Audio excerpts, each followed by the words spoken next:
তো হ্যালো বন্ধুরা, আপনারা সবাই কেমন আছেন? আশা করি খুবই ভালো আছেন। আমিও ভালো আছি। তো এরই মধ্যে আমাদের রাজ্য সরকারের তরফ থেকে একটা নতুন খবর বা নিউজ এসেছে। তো চলুন বেশি দেরি না করে এই নিউজটা দেখে নেওয়া যাক। তো বন্ধুরা, এখানে বলা হয়েছে রাজ্যবাসীর অ্যাকাউন্টে ২,০০০ থেকে ৫,০০০ টাকা করে দিচ্ছে রাজ্য সরকার। তো বন্ধুরা, এখানে বলা হয়েছে রাজ্যের উপযুক্ত ব্যক্তিদের ব্যাংক অ্যাকাউন্টে ২,০০০ টাকার থেকে ৫,০০০ টাকা করে দিচ্ছে পশ্চিমবঙ্গ সরকার। তো বন্ধুরা, এই টাকা কেনই বা দিচ্ছে আর কারাই বা পাবেন এই টাকা?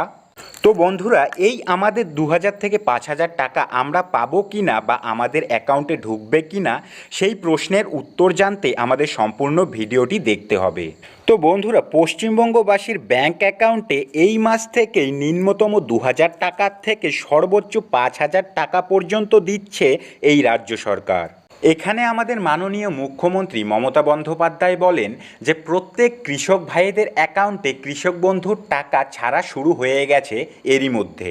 আর এখন পর্যন্ত এই প্রকল্পের সুবিধা পাচ্ছেন প্রায় আমাদের ১,০১,০০,০০০ কৃষক ভাইয়েরা। মাননীয় মুখ্যমন্ত্রী জানিয়েছেন এখনও পর্যন্ত ১৭,১৮১ কোটি টাকা কৃষকদের প্রদান করেছে রাজ্য সরকার। তাছাড়া রাজ্য সরকার আরও বলেছেন চলিত বছরে বা এই বছরে রবি শস্যের ২,৮০৬ কোটি টাকা কৃষক বন্ধুদের ব্যাংক অ্যাকাউন্টে অলরেডি দেওয়া শুরু হয়ে গেছে।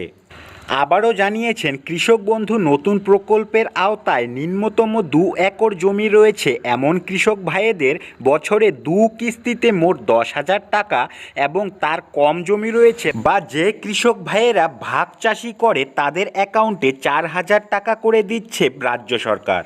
এবার কৃষক বন্ধু প্রকল্পের শীতকালের ফসলের কিস্তির ২,০০০ বা ৫,০০০ টাকা রাজ্যের কৃষকদের ব্যাংক অ্যাকাউন্টে ঢোকা শুরু হয়ে গেছে।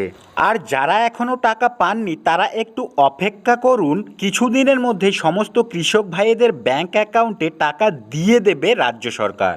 তো যাই হোক বন্ধুরা, এটাই ছিল আজকের আমাদের ভিডিও। আশা করি ভালো লেগেছে। যদি ভালো লেগে থাকে তাহলে অবশ্যই চ্যানেলটিকে সাবস্ক্রাইব করে আমাদের সাথেই থাকুন আর অন্য কৃষক ভাইদের কাছে ভিডিওটি শেয়ার করে দিন যাতে ওরাও জানতে পারে। আর আপনাদের মূল্যবান সময় নষ্ট করে এতক্ষণ পর্যন্ত আমাদের ভিডিওটি দেখার জন্য আপনাদেরকে অসংখ্য ধন্যবাদ।